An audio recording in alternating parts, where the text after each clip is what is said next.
नमस्कार, स्वागत है आपका आगरा की आवाज़ न्यूज़। मैं धर्मेंद्र ठाकुर आपके साथ। इस समय हम बता दें अपने दर्शकों के लिए, क्योंकि धार्मिक मुद्दों को लेके, खासकर भागवताचार्य अनिरुद्धाचार्य वृंदावन से उनके एक बयान को लेके पूरे देश में महिलाओं का आक्रोश बना हुआ है। हर एक महिला का ये कहना है कि उन्होंने अभद्र भाषा का प्रयोग किया उस जगह बैठ के जहाँ प्रवचन दिए जाते हैं। तो महिलाओं के जगह जगह इस समय गुस्से उबाल मार रहे हैं। और आज हमारे साथ आगरा से समाज सेवी बबीता पाठक जी मौजूद हैं। उनसे बात करेंगे चल के और पूछेंगे, वो भी एक महिला हैं, क्या कहना चाहती हैं। बबीता जी, हमारे चैनल में आपका स्वागत है। बहुत ज़्यादा धन्यवाद भैया। आज आपने देखा होगा कि बीते दिनों अनिरुद्धाचार्य ने महिलाओं को लेके एक छोटी सी टिप्पणी कर दी थी, जिसको आज विवाद मान के बहुत बड़ा उबाल बन गया। महिलाओं ने बहुत आक्रोश जता रही हैं। तो क्या कहेंगे, कितना उन्होंने, क्या वाकई सही उनकी बात थी कहने की, या फिर उस मंच पे बैठ के उन्होंने जो बातें कही है वो गलत थी? भैया पहले तो मैं सारी मातृशक्ति को नमन करूंगी, क्योंकि मातृशक्ति ही वो है जो हर तरीके का भार सहन करती है। और पृथ्वी भी हमारी माता ही है और पूरे भार को लिए हुए एक मातृशक्ति वो है जो घर को भी चलाती है, अपने बच्चों को भी देखती है, पति को भी देखती है, सामाजिक तक को भी देखती है, मातृत्व से अपने घर में वात्सल्य भरती है। तो मातृशक्ति वो है जो राष्ट्र के लिए, देश के प्रति समर्पित रहती है। चाहे वो हम अपना पूर्वज का पुराना इतिहास उठाकर देख लें, चाहे हम कोई भी उनके तथ्य को, आजकल बेटियां हर क्षेत्र में आगे हैं। और जब बेटियों के लिए कोई इस तरीके की अभद्र भाषा या कुछ इस तरीके की टिप्पणी कही जाती है तो बुरा लगता है, मन को कचोटता है। लेकिन आप इस ऐसे गद्दी पर विराजमान हैं, अगर आप वो कह रहे हैं कि हम बेटियों को समझाने की कोशिश कर रहे हैं, तो समझाने की कोशिश क्या ये होती है? आप समझाने की अगर कोशिश कर रहे हैं, बेटियों को मार्गदर्शन सिखाने की कोशिश कर रहे हैं, तो आप एक बहुत ही अच्छे तरीके से कह सकते हैं बात को, अपनी बात को रख सकते हैं। लेकिन इस तरीके से नहीं कि आप मातृशक्ति पर ही अगर आप टिप्पणी कर दें। माँ वो होती है, मातृशक्ति वो होती है जो जगत जननी होती है ना। जगत जननी पर अगर प्रश्न चिन्ह खड़ा किया जाए, जगत जननी के बारे में कुछ कहा जाए, तो माँ हर किसी को ठेस पहुंचेगी। उन्होंने खासकर ये कहा है कि 25 साल की महिलाएं अगर आप लाएंगे, यानी कि विवाह करके लाएंगे, तो वो आपके लिए सही नहीं रहेंगी, कहीं ना कहीं वो पहले से ही गलत होंगी। यानी कि अब उनके कहे हुए मतलब वचन को मैं नहीं दोहरा सकता, लेकिन पूरे में वायरल है, इतना तो समझ रहे हैं आप। 25 साल की महिलाओं को लेके कहा है, इसके लिए खासकर क्या कहना? नहीं, ऐसा नहीं कहना चाहिए कि आपको क्या पता कौन किसके लिए आप किस वचन, मतलब किस बात का कह रहे हैं और प्रयोग कर रहे हैं। आप किसी महिला पर इस तरीके से टिप्पणी कैसे कर सकते हैं? ये कहना उनका जो बात है वो उचित नहीं है। 25 साल की महिला मतलब क्या कहना चाह रहे हैं, मेरे तो यही समझ में नहीं आ रहा। उनकी बातों को स्पष्टीकरण ही नहीं हो पा रहा है कि आप कहना क्या चाह रहे हो कि 25 साल की महिला, ये कोई बात नहीं हुई। महिला अपने आप में एक मैच्योर होती है और महिला को पता होता है कि वह किस दिशा में जा रही है। वो एक महिला जीजाबाई भी है जिन्होंने अपने बेटे को घर में रह के शिक्षित किया। आज हम उस युग में जी रहे हैं जहाँ रानी अहिल्याबाई होलकर जी का हम उदाहरण प्रस्तुत कर रहे हैं कि एक छोटे से गांव से निकलकर उन्होंने किस तरीके से एक राज्य की स्थापना की और एक सनातन संस्कृति की अरब जाते हुए उन्होंने कैसे एक समृद्धशाली देश की स्थापना की और कैसे मंदिरों के उन्होंने जीर्णोद्धार कराए। तो हमें तो ये सिखाना चाहिए कि बेटा आपको इस मार्ग पर इस तरीके से सनातन संस्कृति की ओर अग्रसर होना चाहिए। जब हम धार्मिक वेद व्यास गद्दी पर बैठते हैं तो हमारा वहां पर हम क्या करते हैं, वेद व्यास गद्दी से हम मार्गदर्शन का कार्य करते हैं। हमें मार्गदर्शन देना है, हमें ये नहीं कहना है, किसी पे टिप्पणी नहीं करनी है, किसी से अभद्रता नहीं करनी है, किसी से कोई बात नहीं कहनी है। हमें कहना है उनको उचित मार्गदर्शन की आवश्यकता है, तो वहां आप मार्गदर्शन कीजिए। क्योंकि कथा में, श्रीमद् भागवत कथा में जाने वाली, चाहे कहीं पर भी मतलब कथा होती है, चाहे शिव पुराण होता है, सबसे ज्यादा मातृशक्ति ही होती है। और मातृशक्ति अनुसरण करिए। मैं तो कहती हूँ पहले से ज्यादा बहनें हमारी आजकल की मातृशक्ति सनातन संस्कृति का अनुसरण कर रही हैं। और आज जगह जगह जो हमारे यहाँ हिंदू राष्ट्र का जो हम विश्व गुरु बनाने का जो संकल्प लिए हैं, जो सनातन संस्कृति को अग्रसर करने का संकल्प लिए हैं, तो आज मैं देखती हूँ मेरी मातृशक्ति बहुत आगे जा रही है। कल भी मैंने एक बेटी का सम्मान किया जो वियतनाम से रजत पदक लेके आई है। है ना, आरती शुक्ला जी, तो बेटियां तो हमारी अच्छी और अग्रसर हो रही हैं, तो हम हमेशा सकारात्मक ऊर्जा को क्यों ना संचारित करें, क्यों हम नकारात्मक ऊर्जा को संचारित करने का कार्य कर रहे हैं। मार्गदर्शन से लेके मैं आपसे बताना चाहूंगा कि मार्गदर्शन की बात की है बबीता पाठक जी ने, तो मार्गदर्शन में अनुरुद्धाचार्य ने यह भी कहा है कि बेटियों की शादी जैसे पूर्व में 14 साल की उम्र में हो जाती थी, वही दौर वापस लाया जाए और ज्यादातर बेटियों की शादी 14 साल की उम्र में ही होनी चाहिए, इसलिए उन्होंने ऐसा भी कहा है। तो इसके लिए क्या कहेंगे, जो बाल विवाह पहले हो जाते थे वो ये चाहते हैं कि फिर से बाल विवाह शुरू हो जाए। पहले का समय और आज के समय में बहुत अंतर है। पहले समय में जो बेटियां थी वो घर तक ही सीमित थी, आज की बेटियां हमारी घर तक सीमित नहीं है। बेटियां उड़ान भर रही हैं, बेटियां हर क्षेत्र में अपना एक मुकाम हासिल कर रही हैं। जब बेटियां हर क्षेत्र में मुकाम हासिल करें, क्या हम पहले वाला जीवन वो जी पाएंगे? क्या हम वो घर में रह के, पहले तो हम बहुत ही ज्यादा सकारात्मक तरीके से, जो हमारा खान पीन था वो भी इतना शुद्ध था, आज हम क्या वो शुद्ध खान पीन में रह पा रहे हैं? एक छोटा सा उदाहरण दे रही हूँ, क्या हम उस शुद्ध खान पीन में रह पा रहे हैं? जब हम उस शुद्ध खान पीन में नहीं रह पा रहे, जब हम एक पहले जैसे वातावरण, पहले जैसी शुद्ध वायु नहीं मिल पा रही है, और हम उस चीज से थोड़ा सा टेक्निकल रूप से हर तरीके से आगे बढ़ चुके हैं, तो जब हमारी बेटियां हर क्षेत्र में आगे बढ़ रही हैं, मात्र शक्ति आगे बढ़ रही है, तो क्या वह 14 वर्ष की आयु में वो मैच्योर है? पहले बेटियों को बहुत सारी चीजों का सामना भी करना पड़ता था, आज उन बेटियों को हम सशक्तिकरण का उदाहरण देते हैं, हम बेटियों को सक्षम बनाने का प्रयास कर रहे हैं, हम बेटियों के अंदर उस ऊर्जा को पल्लवित करने का कार्य कर रहे हैं, हम बेटियों के अंदर उस बीज को अंकुरित करने का कार्य कर रहे हैं। कौन कर रहे हैं? हम कर रहे हैं। आप कहीं पे भी जाइए, आप भागवत कथा में बैठिए, हम चाहे शिव महापुराण की कथा सुने, हम राम कथा सुने, तो वहां हम देते हैं कि हम ऐसे युग के वासी हैं जहां सीता जी जो राजमहल से आई थी और जब पति को वनवास मिला तो वह कंकड़ पत्थरों पे भी चली उन्होंने। तो हम तो ये उदाहरण प्रस्तुत कर रहे हैं, हम वो उदाहरण प्रस्तुत कर रहे हैं कि जहां पर माता सती जब गई थी और माता सती को दिखा कि वहां शंकर जी, भगवान शिव भोले जी का अनादर हुआ है, तो उन्होंने अपने आप को भस्म कर दिया।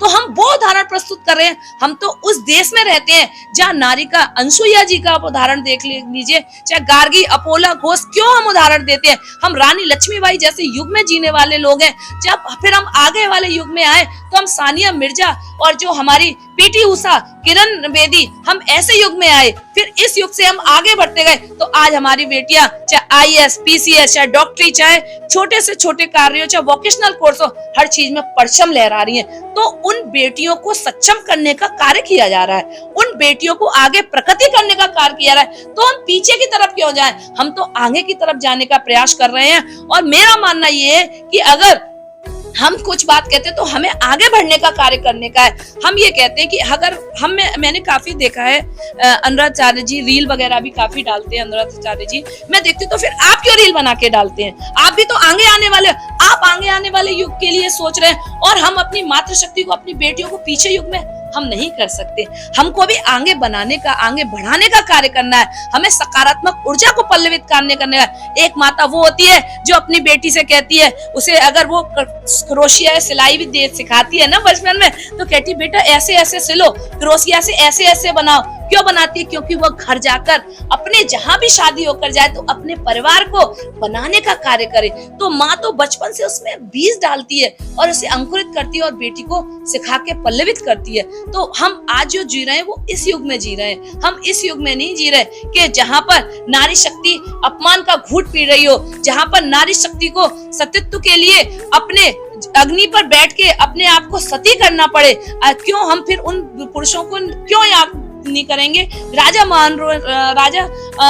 राम मोहन राय जी ने जो सती प्रथा के लिए जिन्होंने इतना प्रयास किया और सारी चीजों के लिए किया, तो हम तो उस युग से चलते चले आ रहे, तो हम उस युग में पीछे कैसे चले जाएं? हमारे लिए नारी शक्ति का जो परचम है, नारी शक्ति वह है जो पूरे भार को, मैं वही कहूंगी, जैसे धरती है, हम तो मातृ शक्ति हैं और हम माता की संतान है। धरती माँ है जो कितना भार उठाए हुए, सभी का भार उठाए हुए इस धरती माँ। तो धरती माँ जो हमारा भार उठाए हुए, तो ऐसे ही नारी बहुत भार उठाती है अपने परिवार का, घर का। जब घर से बाहर नारी निकलती है तब भी वह बहुत सोच समझ के लेती है। 50 प्रसन्न चिन्ह खड़े वाले होते हैं, फिर भी वह उनको प्रसन्न चिन्हों को भी वो उनके आंसर को भी हल करते हुए अपने परिवार का लालन पोषण करती है, अपने परिवार को आगे बढ़ाने का कार्य करती है।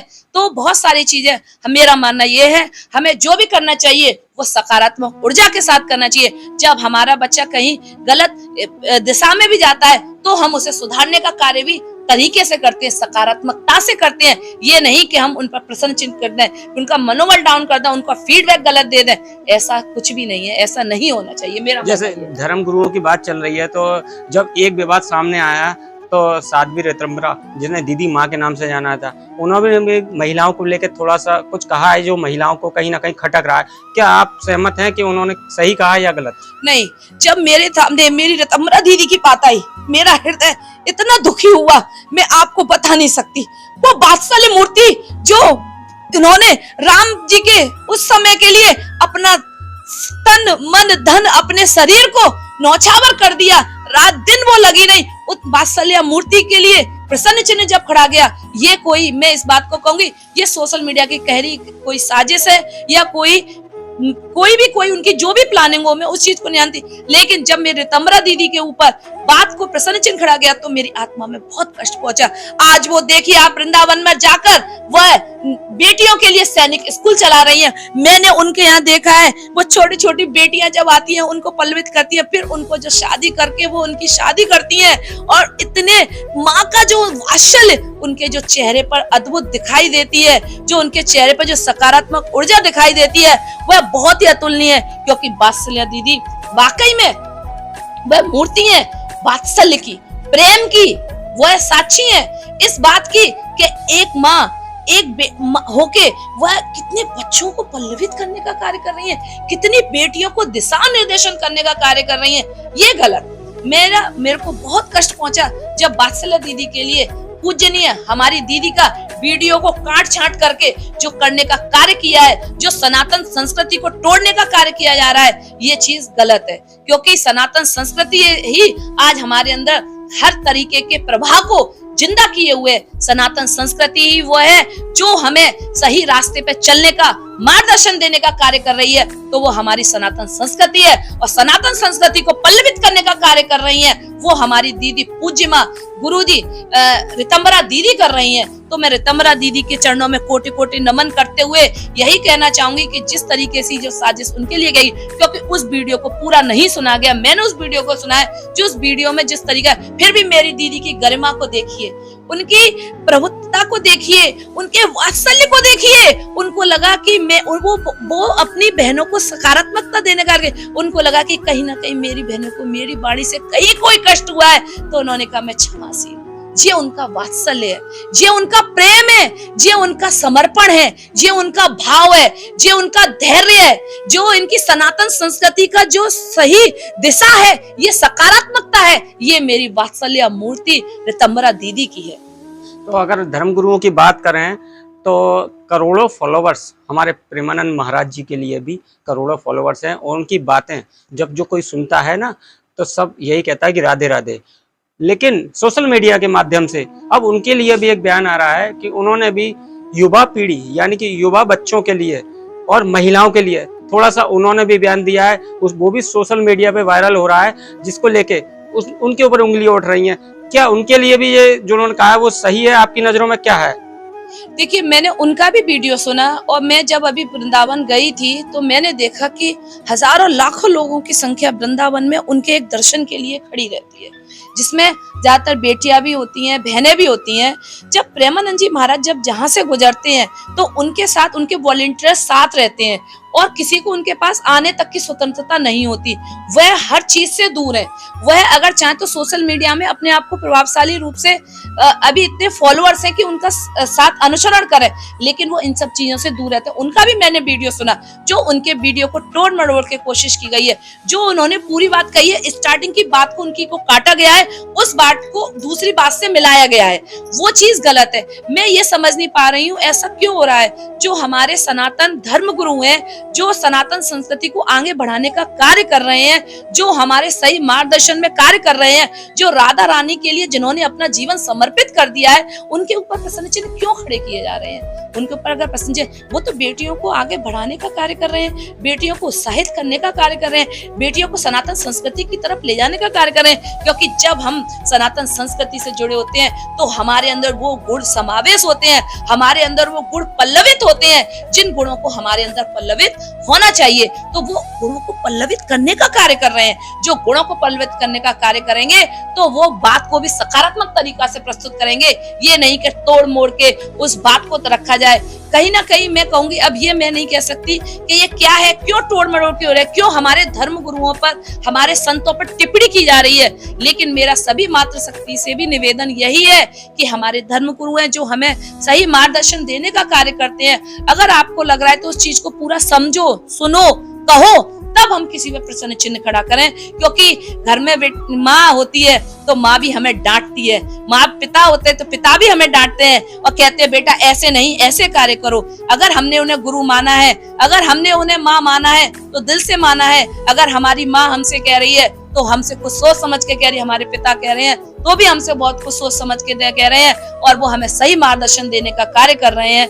तो मेरा तो यही कहना है। देखिए, अब बात आप ये वाली बात करें, मैं पर हाँ ये कहना चाहूंगी अपनी मातृशक्ति के लिए कुछ ये संदेश जरूर कहना चाहूंगी कि आपके अंदर वो क्षमता है कि आप बहुत कुछ कर सकते हो और बहुत कुछ चीजें हासिल कर सकते हो। तो अपनी योग्यताओं के अनुसार, अपनी क्षमताओं के अनुसार आप आगे बढ़ो और देश के लिए, राष्ट्र के लिए जो समर्पण भाव है उसे अपने अंदर जागृत करने की हमें आवश्यकता है। नहीं जरूरत पड़ेगी फिर हमें मिशन सिंदूर जैसे आंदोलनों की, नहीं जरूरत पड़ेगी जो हमारे सैनिक जो क्या कहते हैं उस पर सीमा पे खड़े हुए हैं, जो रात दिन हमारी सुरक्षा कर रहे हैं, उन सैनिकों को अपनी शहादत देने की। क्योंकि हमारे अंदर जो क्षमता है, हम अपनी अपनी क्षमताओं को अगर हम एक मुट्ठी होकर पल्लवित कर लें तो हम आगे उस भाव से और उस शक्ति से हम आगे बढ़ सकते हैं। अपनी शक्ति को हमें पहचानने की कोशिश करनी चाहिए। माँ आज अब मैं ये भी कहूंगी आपसे कि सावन के दिन चल रहे हैं, जब राक्षसों जब किसी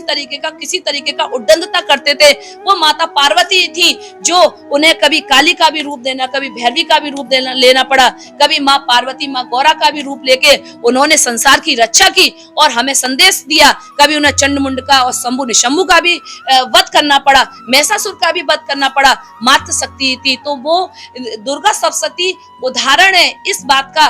दुर्गा सप्तशती का एक एक अध्याय एक एक उदाहरण प्रस्तुत करता है इस बात का कि जो माँ भगवती ने किया है वो हमें सिखाने के लिए किया है, हमारे अंदर वो पल्लवित करने का कार्य किया है। माँ सीता का उदाहरण है, वो उदाहरण है जो माता सीता ने पतिव्रत धर्म से वह जिस तरीके से अपने पति के लिए वह चली और कभी भी उन्होंने आज तक पत्थरों पे पैर नहीं रखा, तो वह ईंट पत्थरों पे भी नहीं। जब राम राज्य के लिए, स्थापना के लिए एक बात उन्होंने देखा कि मेरे मतलब वहां के राम राज्य में भी एक व्यक्ति ने कुछ बात कही है, तो उन्होंने सीधे राम जी से यही कहा कि नहीं, पहले राम राज्य आवश्यक है। तो वह वन में रही, वहां भी उन्होंने जाकर लवकुश जैसे 2 पुत्रों को जन्म दिया और पुत्रों को भी वह शिक्षा दीक्षा दी कि आज हमारे लिए वह एक उदाहरण प्रस्तुत किया। तो मातृ शक्ति वह है, वो जैसे कि उन्होंने लवकुश को शिक्षा दी तो उसी तरीके का उदाहरण प्रस्तुत करने का कार्य वो कर रही है, वो मातृ शक्ति कर रही है। मातृ शक्ति के अंदर वह क्षमता है वह कि वह अपने परिवार को, अपने बच्चों को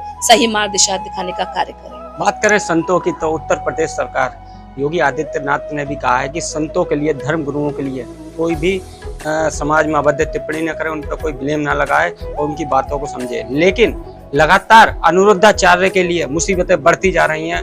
उनके फॉलोवर्स भी अब उनको कहने लगे हैं कि धर्म की गद्दी पे बैठ के वो कोई पहली बार ऐसी टिप्पणी नहीं कर रहे हैं, कई बार करते हैं, माफी मांग लेते हैं। खासकर ऐसी वो गलतियां करते चले आ रहे हैं। वो धर्म गुरुओं को सिर्फ धार्मिक प्रवचन करना चाहिए, लेकिन वो फिर भी ऐसे कर देते हैं, विवादों में घिर जाते हैं। खासकर इस बार महिलाओं ने मथुरा की बार काउंसिलिंग, जितने भी वकील हैं सबों ने उनके पुतला फूका, विरोध किया है और उनकी गिरफ्तारी की मांग की है और कहा है उनको धर्म गद्दी से हटा देना चाहिए।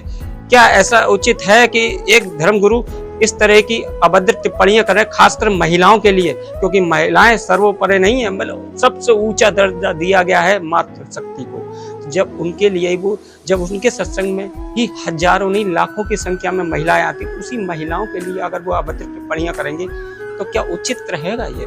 क्या उनके खिलाफ कुछ होना चाहिए या उनको फिर से माफी मांग के इस तरीके से छोड़ देना चाहिए, या उनके सत्संग में फिर दोबारा ऐसी घटना हो हम उसके लिए सोचें? देखिए, पहले तो मैं आपकी इस बात का कहूंगी कि आपने कहा माननीय हमारे योगी जी ने जो बात कही है बिल्कुल सही कही है। क्योंकि जब हम खिचड़ी भी बनाते हैं, जब हम खिचड़ी खाते हैं, क्योंकि हम आज समरसता वाले युग में जी रहे हैं जहां पर कोई जाति वेद, वर्ण वेद, किसी तरीके का धर्म वेद नहीं है। आज हम ऐसे समाज में और ऐसे परिप्रेक्ष्य में जी रहे हैं, और जब हम खिचड़ी बनाते हैं तो खिचड़ी एक हमारा समरसता का उदाहरण है। क्योंकि खिचड़ी में हम जितनी भी चीजें डालते हैं मिलकर वह अति स्वादिष्ट हो जाती है। लेकिन कभी कभी खिचड़ी बनाते समय उसमें एक दो जो कंकड़ पत्थर आ जाते हैं, वो हमें हमारी दाढ़ में ऐसे चिपक जाते हैं कि वो हमें कष्ट देते हैं। और मैं अब इस बात में आप समझ गए होंगे कि मैं क्या कहना चाह रही हूँ, नाम नहीं लूंगी। तो जो कष्ट देने का कार्य किया है वो गलत किया है उन्होंने, इन्होंने ऐसा किया है तो ये चीज उन्होंने गलत टिप्पणी की है। क्योंकि आप भी किसी माँ के गर्भ से आपने जन्म लिया है, माँ के गर्भ से आप अवतरित हुए हैं, तो आप इस तरीके की टिप्पणी लाइमलाइट में आने के लिए कोई करता है, अगर इस तरीके की टिप्पणी लाइमलाइट में आने के लिए आप मातृशक्ति पर प्रश्न चिन्ह कोई खड़ा करता है तो यह बहुत ही गलत है, जो स्वीकार्य नहीं किया जाएगा और ना ही करना चाहिए। क्योंकि एक मातृशक्ति पर प्रश्न चिन्ह खड़ा करने का आज हमने किसी को ये नहीं दिया है कि आप आए और आप हमारी मातृशक्ति पर खड़ा करें। और ये तो मातृशक्ति को सोचना चाहिए कि हमें कहाँ जाना है, कहाँ नहीं जाना है, कहाँ हमें उपदेशों का अनुसरण करना है, किन उपदेशों में हमें जाना है, किन उपदेशों में हमें नहीं जाना है। भीड़ चाल का हिस्सा मत बनिए। मेरा कहना यही है मातृशक्ति से कि आप भेड़ चाल का हिस्सा मत बनिए। आपके पास सोचने समझने की क्षमता है, आप सोचिए समझिए कि आपके लिए क्या चीज योग्य है, क्या चीज अयोग्य है। कौन आपको अयोग्यता साबित करने की कोशिश कर रहा है, कौन आपको अयोग्यता साबित करने की कोशिश नहीं कर रहा है, ये समझदारी उनको खुद दिखानी होगी। क्योंकि जब जंग लड़ी जाती है तो हमें अपने आप को, जब हमें खड़ा होना चाहिए तो हमें अपने आप को पहले मैच्योर करना पड़ेगा। जब तक हम सेल्फ परिपक्व नहीं बनेंगे, जब हम सेल्फ मैच्योर नहीं बनेंगे तो हम आगे की जंग कैसे जीत सकते हैं। तो जैसे कि आपने देखा कि चारों तरफ महिलाओं का हाहाकार मचा हुआ है प्रेमानंद महाराज को लेके, तो लगातार जो लोगों की टिप्पणियां आ रही हैं वो कहीं ना कहीं महिलाएं बता रही हैं कि उनको तोड़ मोड़ के कहा गया। जैसा बबीता पाठक जी ने कहा है, पीताम्बरा माँ के लिए भी यही कहा गया है कि उनके जो उन्होंने कहा है उसको गलत सोशल मीडिया ने लिया है काट छाट के। उनको भी ये मतलब ये सही नहीं है, क्योंकि वो दोनों अपनी जगह ऐसे हैं। रही बात अनुरुद्धाचार्य की, तो उन्होंने भरी सभा में कोई पहली बार नहीं कहा है, उनके पहले भी ऐसे बयान आ चुके हैं। तो इसमें क्या होता है, क्या महिलाओं के और बयान आते हैं, लगातार आप देख रहे हैं सोशल मीडिया पे। बने रहिए, इससे जुड़ी और महिलाओं से हम राय लेंगे और जानेंगे कि क्या सही है क्या नहीं सही है। बाकी उत्तर प्रदेश योगी सरकार ने कहा है सावन का महीना चल रहा है, संतों के लिए कोई भी गलत अभद्र टिप्पणी ना हो। पूरे समाज में सावन के महीने में पूजा पाठ होती है, इसलिए कोई ऐसी बात ना हो। अब बने रहिए, इस सावन से जुड़ी, इस अनुरुद्धाचार्य से जुड़ी महिलाओं की टिप्पणियां, महिलाएं आक्रोश में क्या क्या बातें चल रही हैं और क्या आगे बयान आते हैं, हम आपको दिखाते रहेंगे। धर्मेंद्र ठाकुर, कैमरामैन रिंकू के साथ, आगरा की आवाज न्यूज, आगरा।